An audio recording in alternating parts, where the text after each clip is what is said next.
As a fan of our channel, you should definitely check out our friends over at CuriosityStream, my personal favorite streaming service that features thousands of documentaries geared towards the lifelong quest to learn, explore, and understand. I've been subscribed to CuriosityStream for over 2 years now, and I can highly recommend their history documentaries, which features topics from ancient, medieval, and more modern times. As our subscribers, you get free access to the entire library of documentaries on CuriosityStream.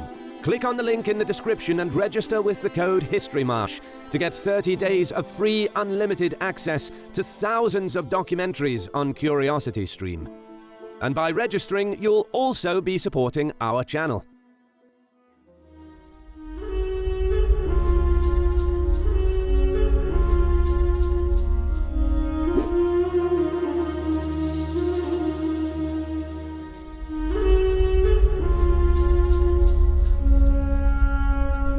After General Hasdrubal the Fair was assassinated by a Celtic slave, 26-year-old Hannibal was elected as the new Carthaginian commander. The young general immediately made plans to invade Rome, but he couldn't begin the campaign before strengthening Carthage's control over the Iberian Peninsula. So Hannibal went to work. He launched 2 highly successful campaigns in 221 and 220 BC, extending Carthaginian influence beyond the Tagus River. But while on the return route to New Carthage, Hannibal was taken by surprise by a coalition of Iberian tribes. Led by the Carpetani tribe, the Iberians assembled a large army. They blocked Hannibal's path and fortified their position against the Tagus River, then waited for the Carthaginian general to attack. Here, Hannibal showed his military genius for the first time. Instead of attacking the Iberians head-on, he erected his own fortified camp and waited. By day's end, his scouts found a river crossing to the southeast. During the wee hours of the night, Hannibal ordered a small contingent to stay in the camp and keep all campfires burning, creating the illusion that the whole Carthaginian army was still encamped. Meanwhile, he led his army on a swift flanking maneuver further up the river. By sunrise the next day, Hannibal was behind the Iberian position, feigning retreat towards New Carthage. Thinking that the Carthaginians were retreating, the Iberians rushed to intercept them. But once they were midstream, Hannibal sprung his trap and unleashed his cavalry. Iberian infantrymen, chest deep in the fast-flowing river, couldn't offer much resistance and were cut down with ease by the Carthaginian cavalry charge. Those who managed to cross were trampled by the elephants. By now the Iberian army lost all cohesion and the mass of tribal warriors started fleeing. Hannibal ordered his army to pursue them across the river, completely routing the enemy. On the Tagus River, Hannibal had his first major victory, but Rome took notice. Wanting to stop Hannibal's expansion, the Romans made their presence felt.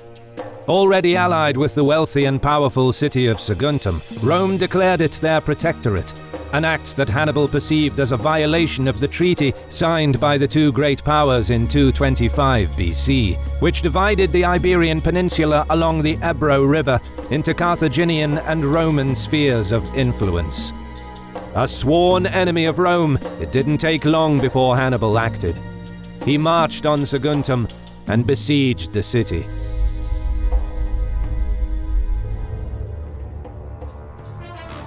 In 219 BC, the Carthaginian army reached the outskirts of Saguntum. The city was heavily fortified, situated atop steep slopes and cliffs, high above the surrounding plain. Saguntines requested aid from Rome, but the Romans were busy fighting the Illyrians. Nevertheless, with provisions stockpiled, Saguntum was prepared. Besieging it would not be easy. Hannibal installed a blockade around the entire city and placed most of his forces at the western end. Saguntines stubbornly kept pushing every Carthaginian assault back, but the siege went on for months and the many assaults gradually wore down portions of the wall. Eventually, the defenders had to abandon their outer defenses and form up behind the inner wall. Slowly and relentlessly, Hannibal's army made progress. And after 8 brutal months, the Saguntines made their last stand at the citadel. Soon after, the city fell. Inhabitants that survived the siege were either killed or sold into slavery.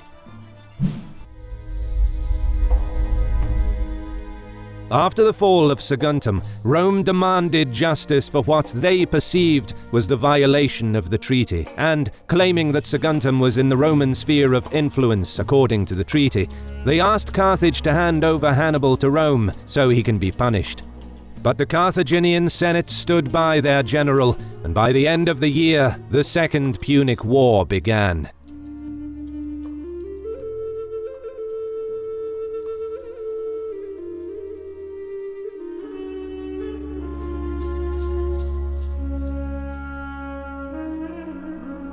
Hannibal wintered in New Carthage, preparing for the upcoming campaign.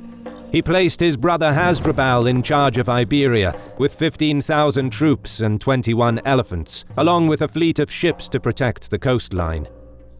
To break possible tribal allegiances, around 15,000 Iberian infantry were swapped for 15,000 African infantry, who were more reliable, sending the Iberians to Carthage and Libya to bolster defenses against a possible Roman landing.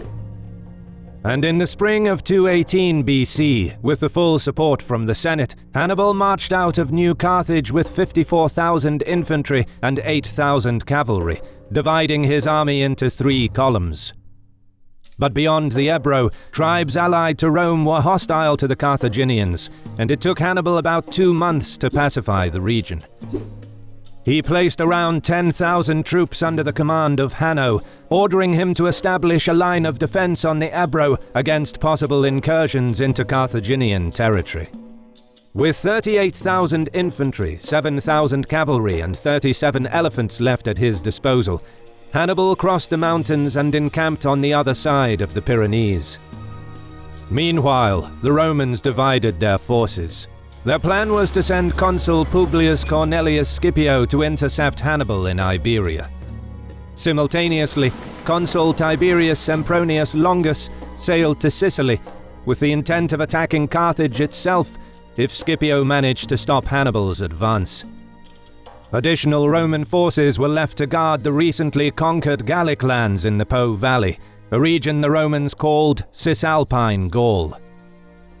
Back at the foot of the Pyrenees Mountains, Hannibal laid the groundwork for the invasion. Rather than fighting his way towards Rome, he did everything to avoid conflict with the Gallic tribes, mostly paying them for free passage through their territory, promising that his only interest is to fight Rome. Moreover, Carthaginian messengers returning from the Po Valley assured Hannibal that the Gallic tribes there would welcome him, and that they had already begun hostilities against Rome in anticipation of his arrival. This was welcome news for Hannibal, because he knew the Po Valley could provide more manpower and act as a staging point for operations into Roman territory. As Hannibal approached the River Rhone, Scipio's army disembarked at Massalia to resupply, while on their way to Iberia. The Roman general knew that Hannibal crossed the Pyrenees, but he wrongly estimated that the Carthaginian general was still far from the Rhone. In truth, Hannibal's army was only 4 days' march away from Massalia.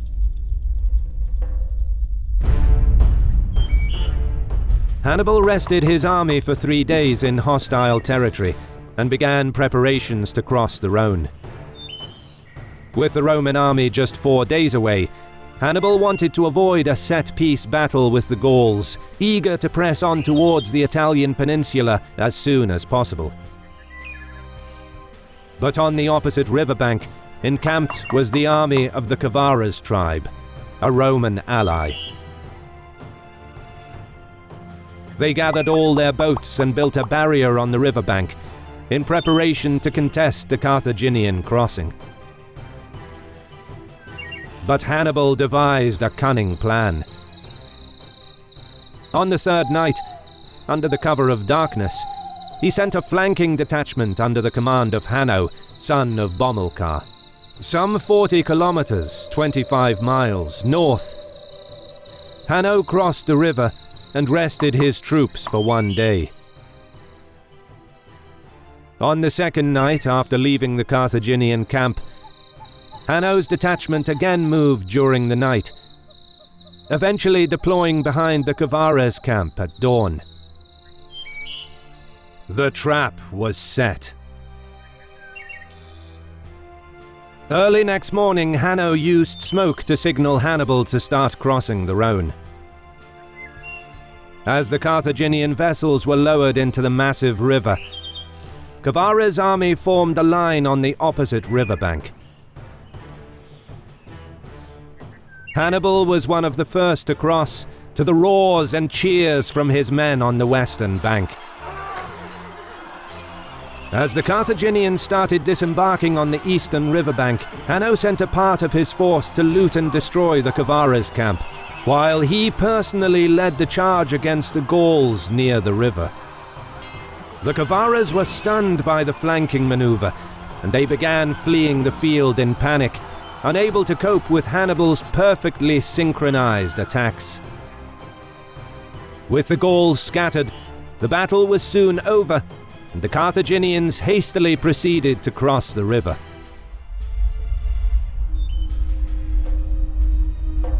Most of Hannibal's troops crossed the Rhone by the end of the day, while it took another day to get the elephants across the river. While the Carthaginian army gathered on the eastern bank, friendly Gallic messengers from the tribes in the Po Valley arrived, warning Hannibal that a Roman fleet is anchored nearby. Hannibal sent his scouts to locate Scipio's army, and, incredibly, not long after, his Numidian scouts stumbled into a Roman Gallic scouting party. Both generals now knew of each other's whereabouts. Scipio quickly moved north to confront Hannibal, but by the time the Romans reached the crossing point a few days later, only an empty Carthaginian camp was left behind. Hannibal had no time to waste. He had to reach the Alps before the winter. But trouble was brewing in Iberia. Scipio placed his brother, Gnaeus Cornelius Scipio Calvus, in charge of leading the army into Iberia, while he headed back to the Po Valley to assume command of Roman troops there and prepare for the Carthaginian invasion. Scipio Calvus, now in charge of the invasion force, disembarked at Emporiae. The Greek trading cities and the Iberian tribes in the region welcomed the Romans. But even prior to the arrival of Roman troops, the Carthaginians began to lose control over the conquered region, as Hanno's force wasn't large enough to conduct offensive operations. What's worse, Hanno only learned about the Roman arrival when Scipio Calvus was well on his way towards the Ebro River. He sent word to Hasdrubal, who began marching north with 8,000 infantry and 1,000 cavalry. But instead of waiting for Hasdrubal, Hanno marched out with 10,000 troops to meet the 20,000-strong Roman army. Scipio Calvus easily crushed the Carthaginians, killing 6,000 and capturing 2,000 troops, along with Hanno himself. Once Hasdrubal arrived, he didn't have enough troops to meet the Romans in battle, so he launched fast-moving raids along the coast. Carthaginian raiders killed many Roman sailors as they were foraging, reducing the effectiveness of the Roman fleet by half. Nevertheless, Rome now had full control over Iberia north of the Ebro River, a serious blow to the Carthaginian war effort. Moreover, northern Iberia would become a base of operations for Roman incursions into Carthaginian territory south of the Ebro River. Meanwhile, having marched his forces over the Alps, Hannibal would soon turn the Italian peninsula into a war zone, in a campaign that would elevate him to a general of legendary status.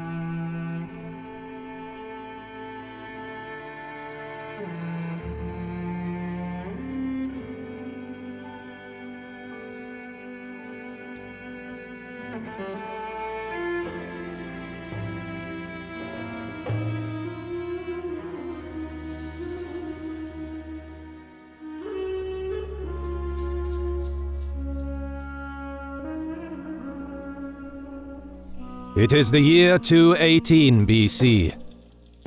As Roman legions under consul Tiberius Sempronius Longus sail south to invade Carthage itself, Gnaeus Cornelius Scipio Calvus is consolidating Rome's position in Iberia, while his brother, Consul Publius Cornelius Scipio, rushes back to the Po Valley to take command of the Roman army there and stop Hannibal. Both sides are confident of victory.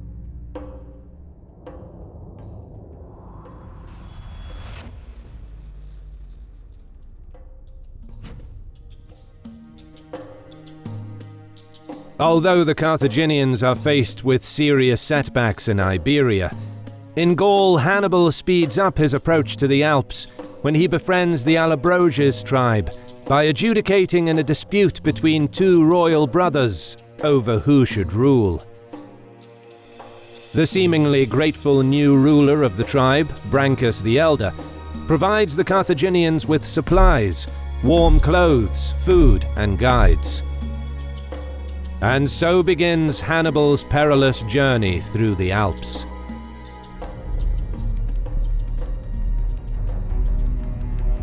But as the ascent begins, Brancus's friendly guides turn home. Here, Hannibal shows he is as skillful in mind games as he is in generalship. Sensing an ambush, he sends scouts ahead who report that the tribesmen are indeed mustering their forces just ahead on higher ground near their settlement, waiting to attack the passing Carthaginian column. With a select group of experienced troops, Hannibal sneaks up to a position overlooking the tribal settlement and plans his next move. As night falls, he signals his army to proceed marching. Spotting the movement, tribal sentries raise the alarm and, just as Hannibal had hoped, an attack begins on the Carthaginian column. Expecting the impending attack, Carthaginian troops below stand fast on the precipice. A swarm of tribal warriors smashes into their solid defensive line, the initial push throwing many over the cliff's edge. But the Carthaginians hold their ground, and the tribesmen soon realize that they have fallen into a trap. Hannibal rushes downhill, while Carthaginian troops from below simultaneously begin pushing uphill. Many tribesmen are cut down in a matter of minutes, their morale broken by the lightning-fast Carthaginian counterattack. With the enemy driven off, Hannibal and his men turn their attention towards the village. They storm the tribal settlement and seize all of their winter provisions. At dawn, the Carthaginian march resumes.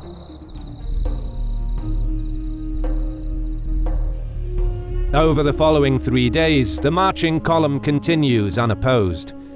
But all that changes on the 4th day as the Carthaginians enter a narrow gorge where they are met by several tribal chiefs who offer friendship, hostages, and guides. Suspecting that the Gallic tribes from these parts are no friendlier, Hannibal accepts their offer, but takes precautions by secretly moving the vulnerable baggage train and cavalry to the front of the column, and positions his heavy infantry in the rear.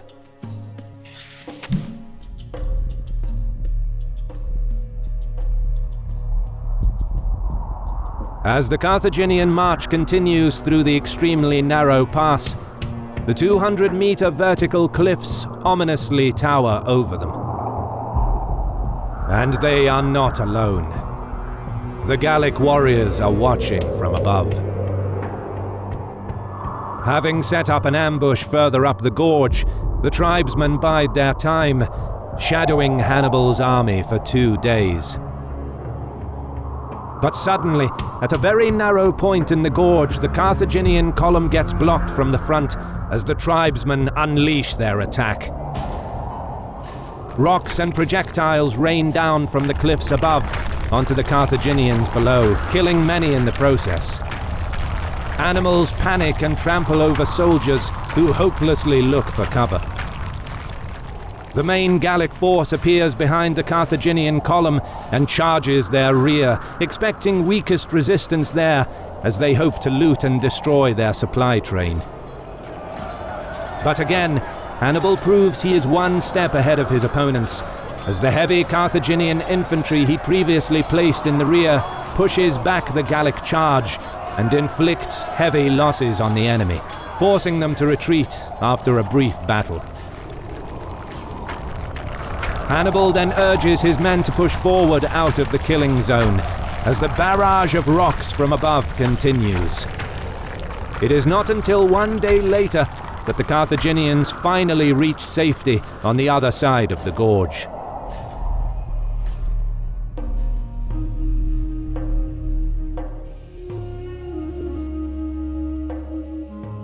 The last of the Allabrosia's attacks is beaten off, but the remorseless fighting against the Gallic tribes took its toll on Hannibal's army.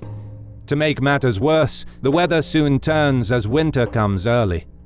Hannibal's troops find themselves battling heavy snowstorms. Traversing through rocky gorges and steep mountain slopes, many are swallowed by treacherous voids lurking just under the snowfall.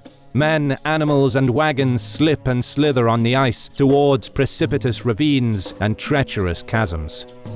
Finally, 9 days into the march, the Carthaginians set up camp just below the top of the pass as they wait for stragglers to catch up.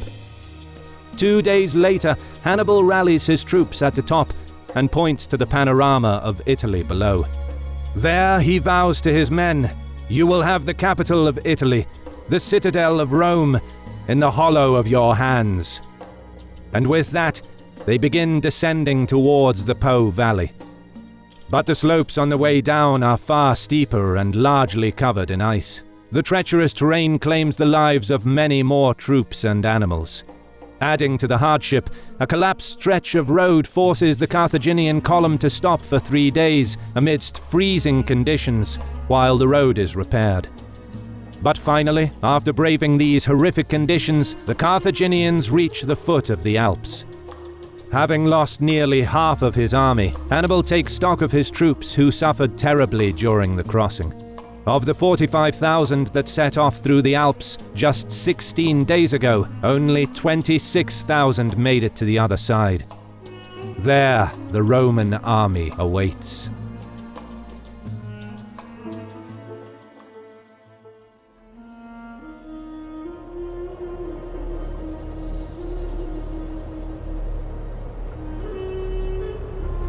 In late 218 BC, Hannibal marched his forces over the Alps. But before he can confront the Romans, he first tackles his 3 immediate priorities. He resupplies and rests his exhausted men, begins rebuilding his army by recruiting new contingents of Gallic troops from the Po Valley, as his current army is only barely equal in size to a single Roman consular army. And as soon as his troops are rested, he quickly moves to secure the loyalty of Gallic tribes.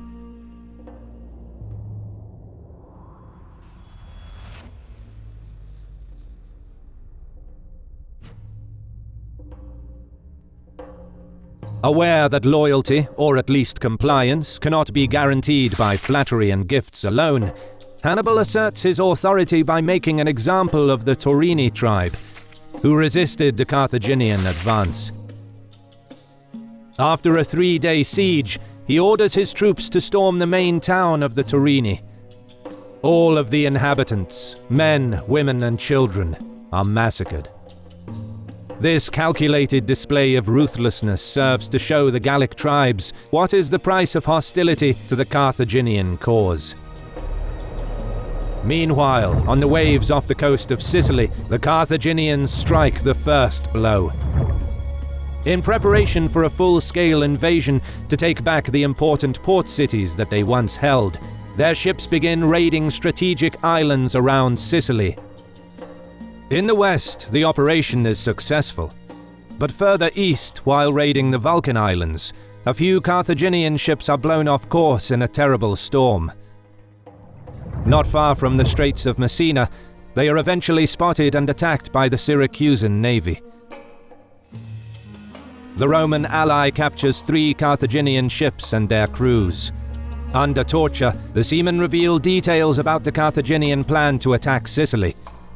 The Syracusan king informs his allies of this, and the Roman praetor in Sicily reacts promptly.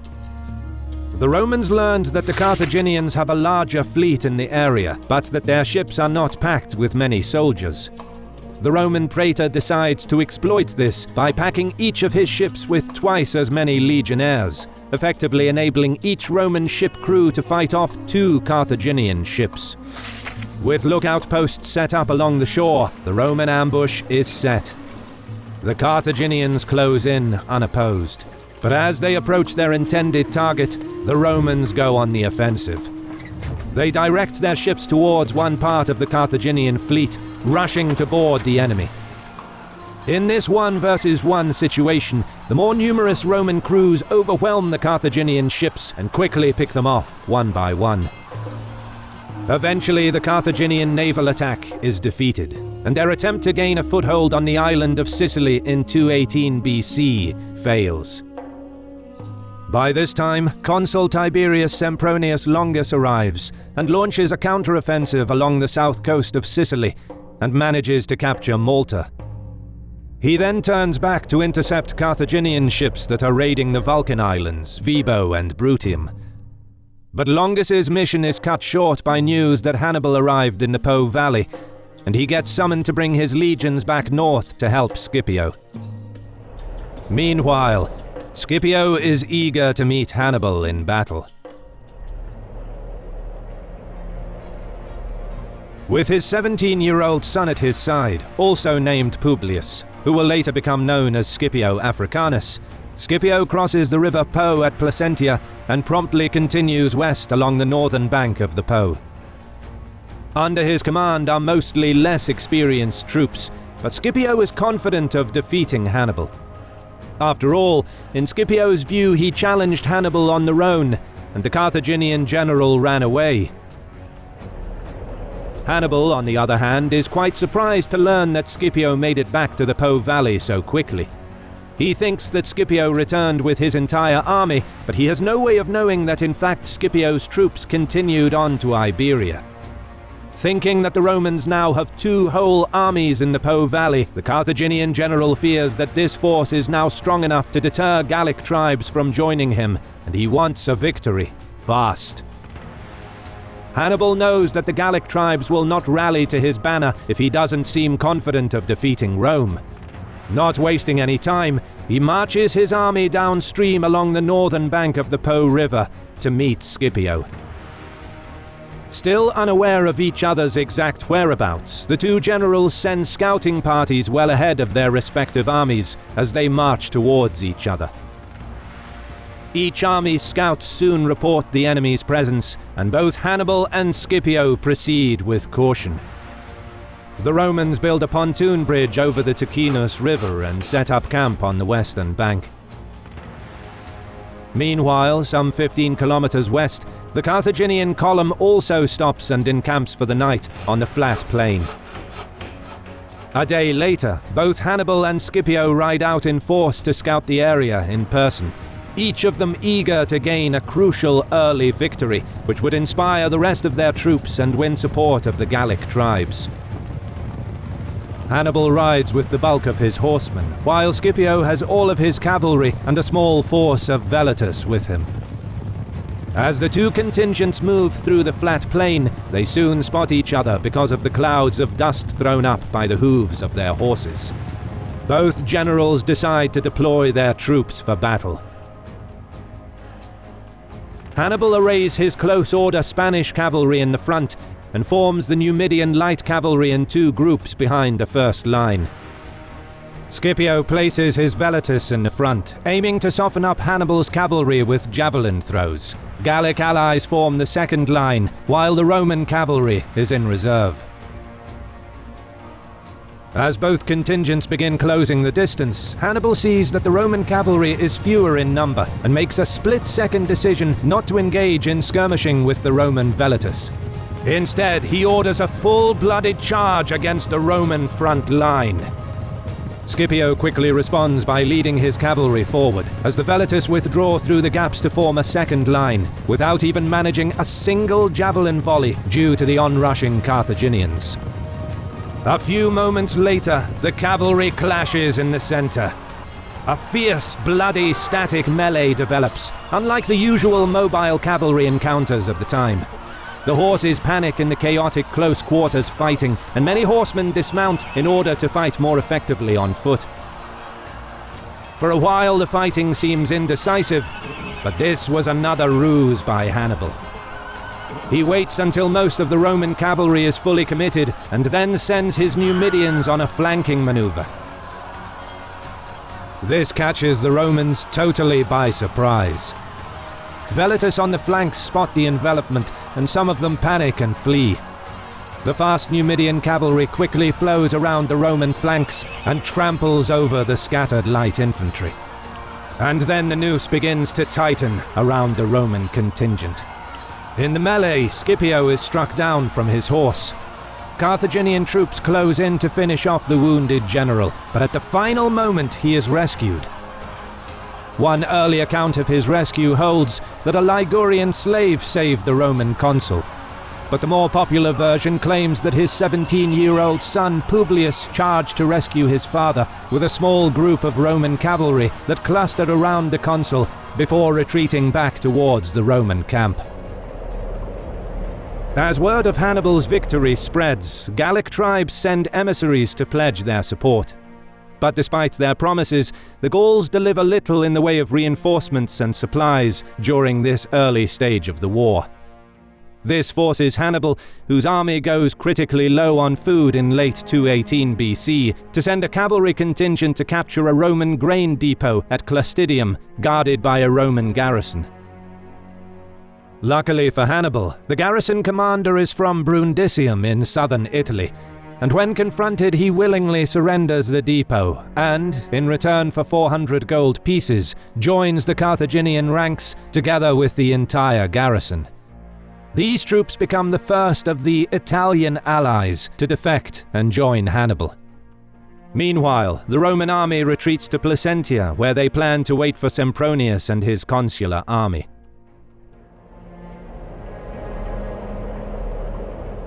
Although the defeat at the river Ticinus is far from a major loss, it nevertheless reinforces the apprehension with which the Romans would view Hannibal from now on, and it sets a psychological tone which would be felt in the much larger battles to come.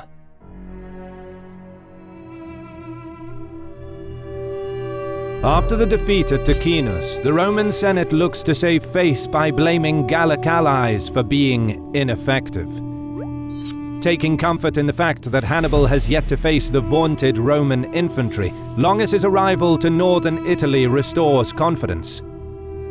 Hannibal now faces armies of both Roman consuls.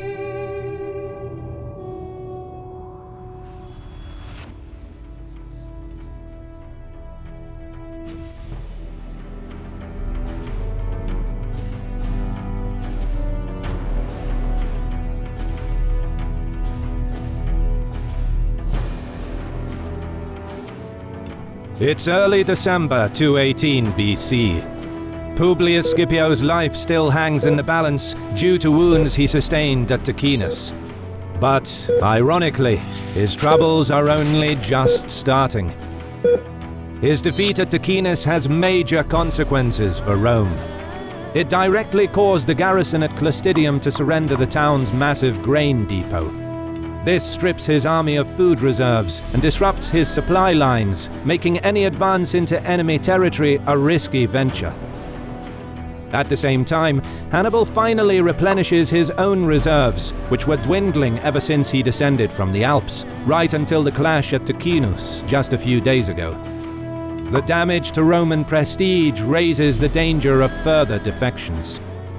What's worse, Gallic tribes are flocking to join Hannibal, enthused by his ability to defeat the Romans and his softer administrative touch.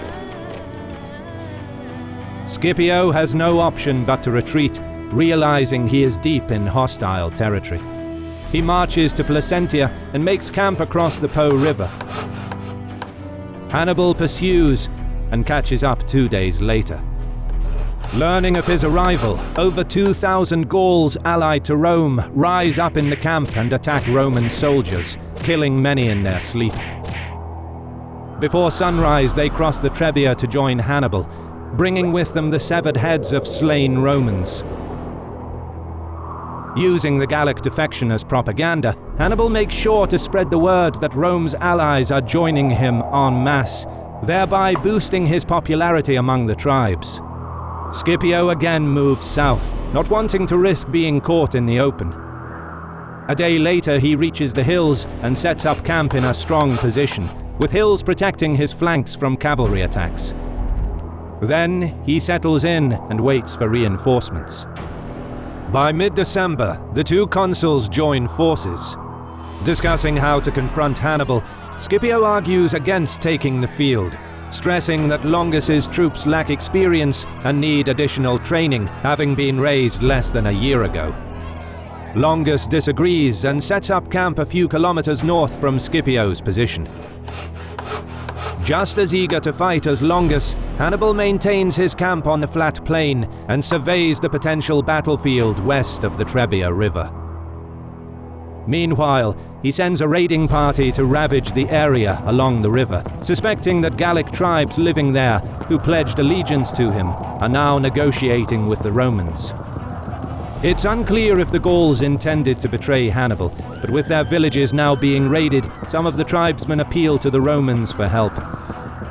Longus promptly sends 1,000 Velitus across the river to attack the raiders. With Hannibal's troops scattered across the area and encumbered by plunder, Roman troops start picking off small groups of Carthaginians, quickly routing the raiders. Seeing this, troops on duty outside Hannibal's camp rush to the aid of the retreating raiding party. The fighting is fierce, as both sides want to prove their superiority, but the Roman Velitus are soon forced into a fighting retreat. The skirmish escalates rapidly, spreading across a large area. More and more troops from each side join in.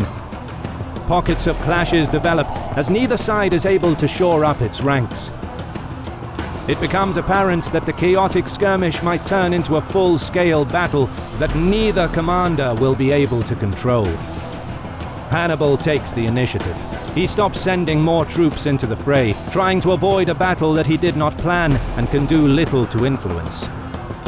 He then audaciously rides out in person and rallies the scattered troops. He pulls them back and arrays them in a line outside the camp. The Romans advance, but Hannibal restrains his men from charging the enemy. The Romans too halt their advance, refusing to attack the well-positioned Carthaginians, who can now be supported from the camp with projectiles and fresh troops. The day draws to a close. Hannibal demonstrates his shrewdness by not committing to an uncertain battle, and by restraining his troops, he exhibits what he would become so famous for: his extraordinary ability to exercise control over his army.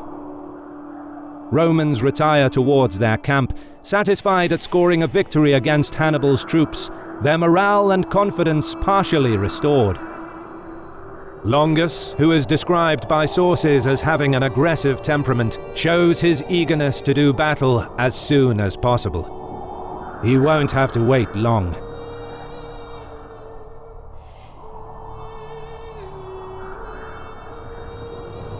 At dawn, Roman guards sound the alarm. The Carthaginians are attacking the camp. Awoken to projectiles flying over the palisades, Roman troops are ordered to get ready for battle. On empty stomachs, the men rush to form up in front of their tents in frigid conditions. Longus sends all 4,000 of his cavalry against the Numidians, closely followed by 6,000 Velitus. But the Numidians soon break off. As the fighting moves north, the fast cavalrymen engage in hit-and-run attacks. Longus marches out with the rest of his army to meet the enemy. Heavy infantry forms into 3 columns, each some 3.5 kilometers long. They lag behind the cavalry and Velitus, but make steady progress. Numidians continue to avoid a direct confrontation with the Roman cavalry and Velitus. Meanwhile, Hannibal gathers his officers to lay out his plans. He offers words of encouragement and orders them to ready the men for battle. Well rested and well fed, Carthaginian troops take to the field.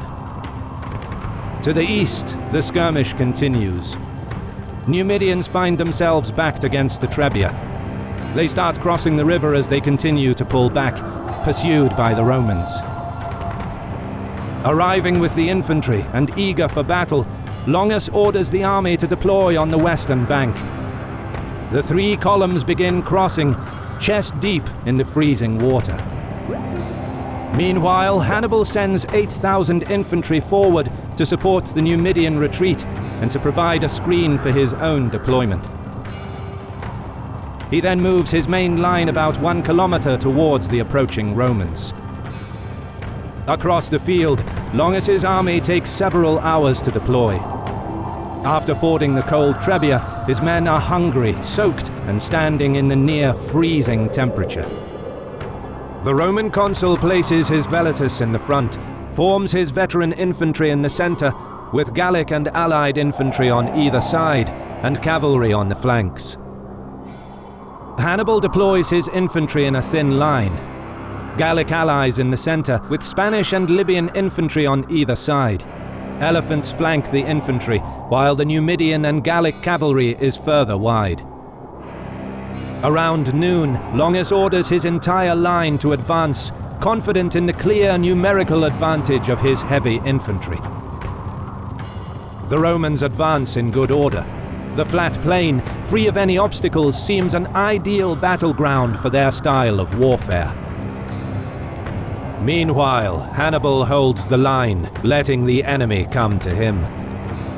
Skirmishers get into range and begin exchanging projectiles. With Balearic slingers in their ranks, combining with javelin men, the Carthaginians quickly gain the upper hand against the Roman velotus, who used up many of their javelins while pursuing the Numidian cavalry earlier in the day. Skirmishers from both sides withdraw through the gaps as the main lines of infantry close in. The heavier, more compact Roman infantry pushes the Carthaginian line back, causing heavy casualties to Hannibal's Gallic infantry in the center. On the flanks, Hannibal orders his cavalry to push forward. Some of the Roman horses become frightened by Hannibal's elephants, causing disruption within the ranks. But groups of Roman velotus, specially trained to deal with elephants, mix with the cavalry and attack the terrifying beasts, wounding and killing many. Eventually, the Numidians manage to overwhelm and advance against the Roman cavalry. But despite Roman flanks being pushed back, the Carthaginian center is crumbling. Veteran legionnaires are hacking through the Gallic infantry. Without any reinforcements available, it seems that Hannibal cannot stop the onslaught. But what the Romans don't know is that while surveying the field on the eve of battle, Hannibal personally picked 2,000 elite troops and positioned them in a dry riverbed, hidden from view. Now they emerge from the ravine with perfect timing, just as the Numidians finally rout the Roman cavalry, poised to encircle the enemy. Hard pressed from the front by elephants, Carthaginian infantry and skirmishers, the wings of the Roman infantry buckle as the Numidians attack their rear. Meanwhile, Hannibal's center collapses as the veteran Roman heavy infantry cuts right through the Carthaginian line, still unaffected by the encirclement thanks to their discipline and organization. However, realizing the battle is lost, the legionnaires retreat back across the river to Placentia, maintaining their battle formation. Roman casualties are heavy, likely around 28,000 dead or wounded, while the Carthaginian losses are much lower, between 3,000 and 5,000. Losing most of his elephants, possibly all but one, is the only major loss for Hannibal at Trebia. In just a matter of weeks, Hannibal outperformed both Roman consuls with superior planning, near-perfect coordination, and control of his troops. News of the defeat rocks the Roman Senate and causes widespread panic among the population. The damage to Roman prestige persuades many more Gauls to join Hannibal. Additional attacks on Roman outposts and towns cause further disruption, before cold weather finally forces armies of both sides into winter quarters. But as Hannibal's devastating campaign in Italy gains momentum, a seemingly minor event in Iberia could threaten the Carthaginian war effort in the long run.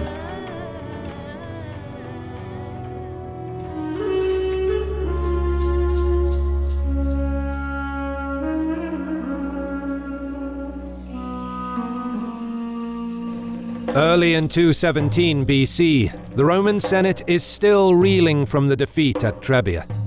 But, determined to strike back at Hannibal, they look to other theatres to try and shift the balance of war. The Roman army that was initially sent to stop the Carthaginian general from reaching Italy is now in Iberia with new objectives, under the command of Gnaeus Scipio.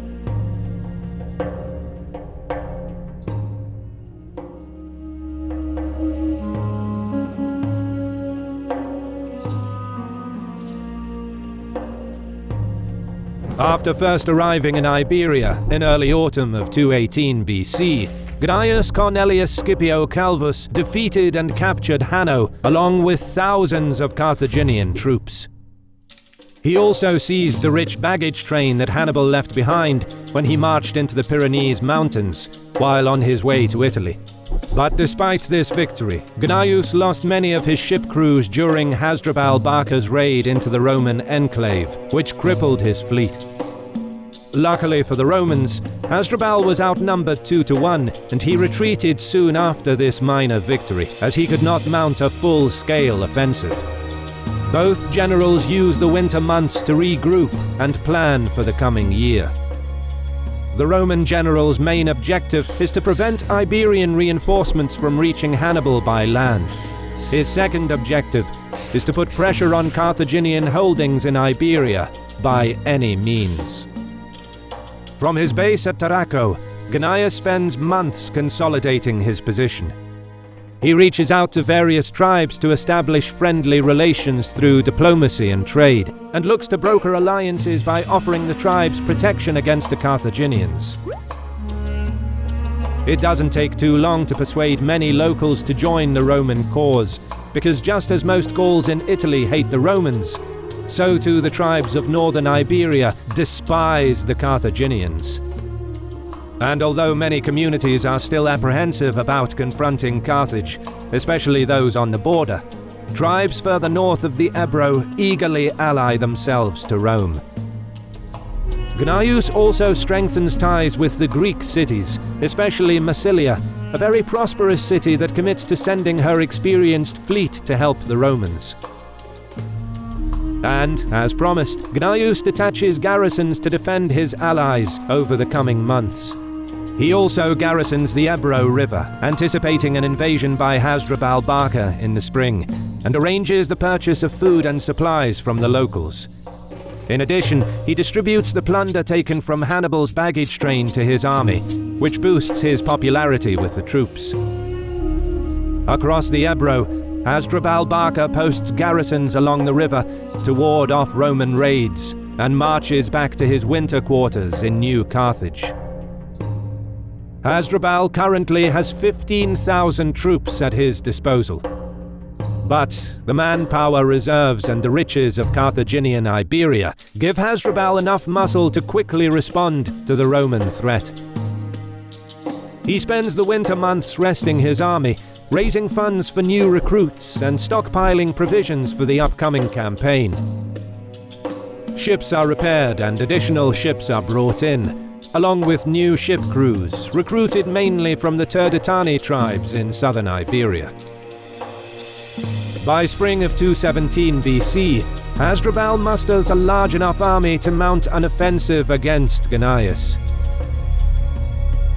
Carthaginians march out of New Carthage. Hasdrubal personally leads the ground forces, while he puts the fleet of 40 ships under the command of Himilco.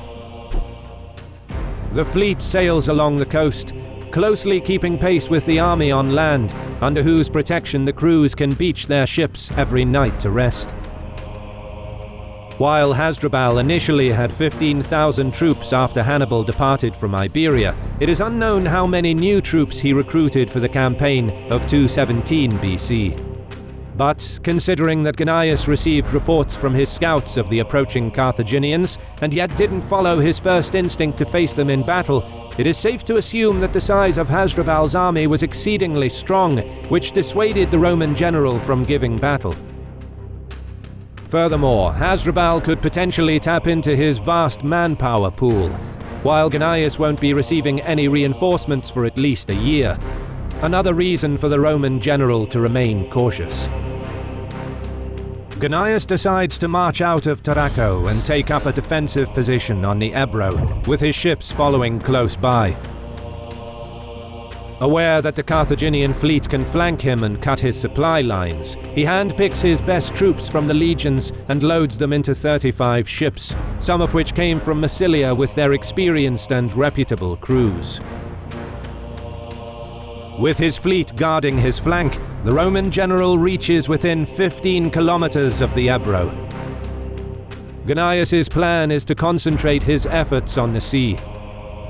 He temporarily stops and sends 2 Massilian ships to scout ahead. With his army vastly outnumbered, he recognizes that if Hasdrubal successfully surrounds or besieges his position, the superior Carthaginian fleet could cut off Roman seaborne supply lines. Therefore, his plan is to deal a knockout blow, or at least cripple the Carthaginian fleet. Massilian scouts soon return with reports that the Carthaginians are encamped at the mouth of the Ebro, their ships still beach and unmanned since the night before. Looking to seize the fortunate opportunity, Gnaeus gives his ships the signal to attack immediately, hoping to catch the enemy off guard.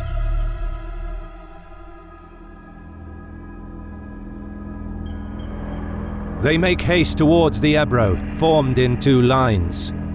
The higher quality Massilian ships are in the front, their crews leading the way, while the Roman ships are formed up behind them. However, Carthaginian scouts along the coast spot the enemy fleet and sound the alarm.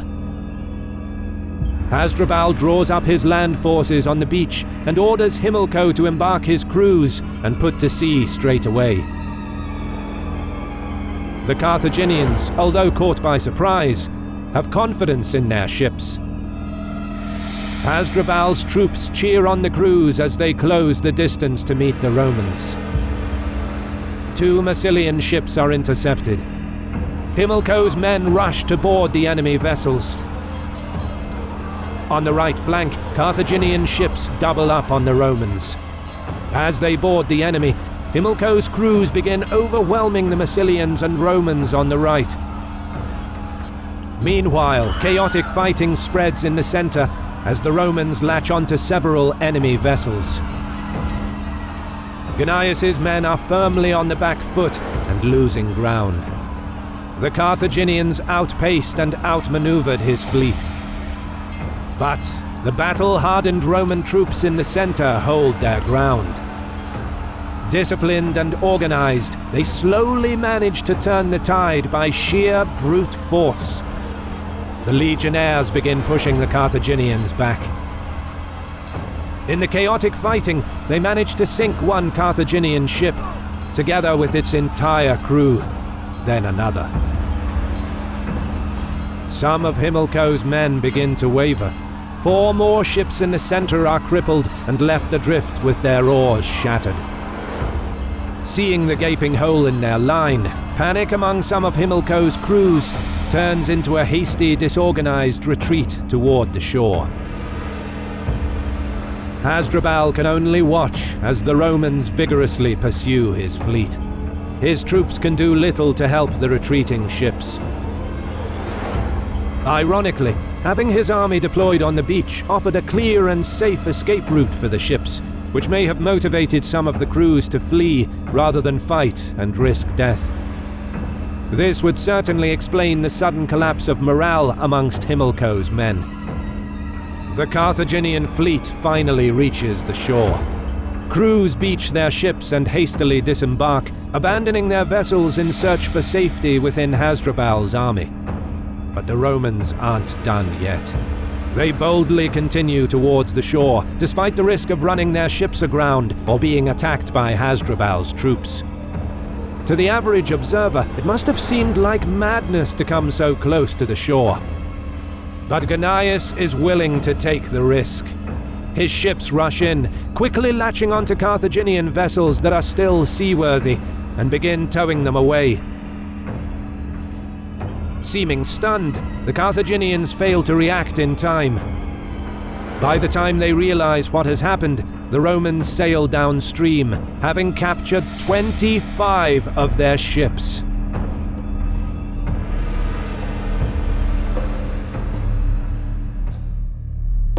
At first, the defeat at the Ebro seemingly changed little. Over the coming months, Hasdrubal, with his army intact, puts pressure on the tribes to rise against Rome, stretching Gnaeus to the limit. But the Carthaginian general is also forced to deal with revolts in southern Iberia. Both sides spend over a year quelling revolts and regrouping. For the Romans, after a series of defeats suffered against Hannibal in Italy, news of Gnaeus' success is much welcomed by the Senate. Encouraged, they make plans to send reinforcements to Iberia under the command of Gnaeus' brother Publius, whose term as consul ended a few months ago.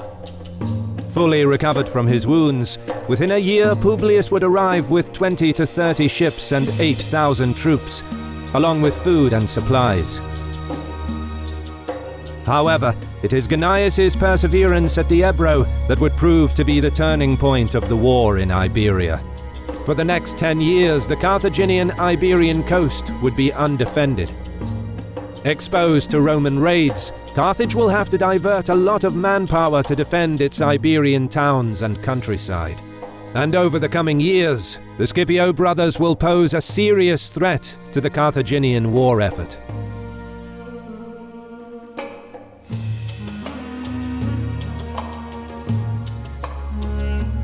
Credit goes to our awesome patrons who make videos like this one possible. Consider joining them to support our work. You can also support us by subscribing to our channel and clicking the bell button to get notified when our new videos are released. And as always, thank you for watching.